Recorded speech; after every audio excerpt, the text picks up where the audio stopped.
สุขขี้ล้วนหวนมากคือเกากินหอดสมูเจ้าจึงมาเว้าเกาจ่าเพราะโอกาสทักทายสบายดีพี่น้องสู่ขู่สู่คนเนาะกะถือว่าเมื่อนี้เป็นบรรยากาศในส่วงสวยๆตอนนี้กะแม่นบรรยากาศกำลังเย็นพอดีกำลังลมพัดว่อยๆพี่น้องเอ๋ยเนาะสำหรับมื้อนี้กะเป็นอีกมื้อหนึ่งที่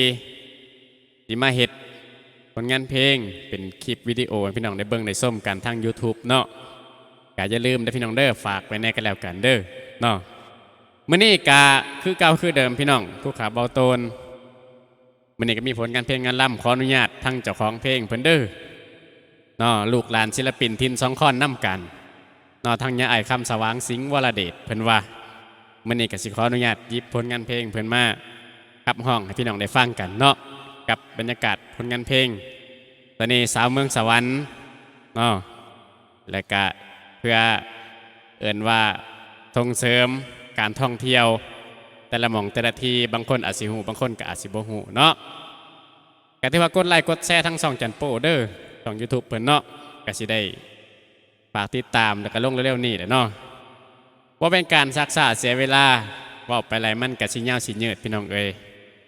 เปิดพุ่มใหม่ความว่าปันแห้งลายก็สิฝากเป็นผลงานเพลงเลยกันแล้วกันเนาะเอาเซิ้นม่วนบัดนี้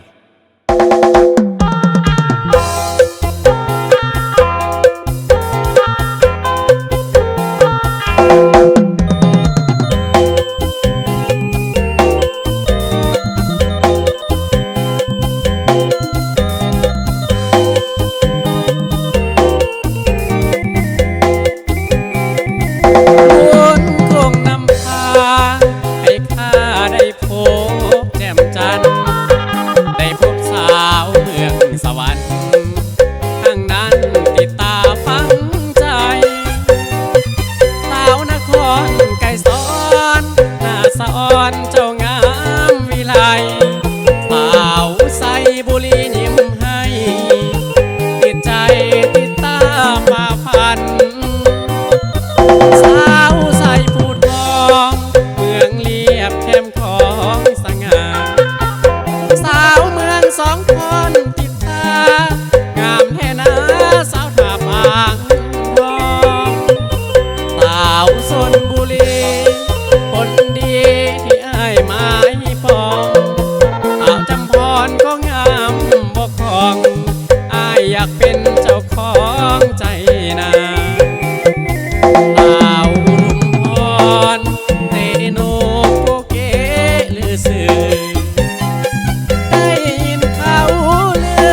ใจอ้ายลอย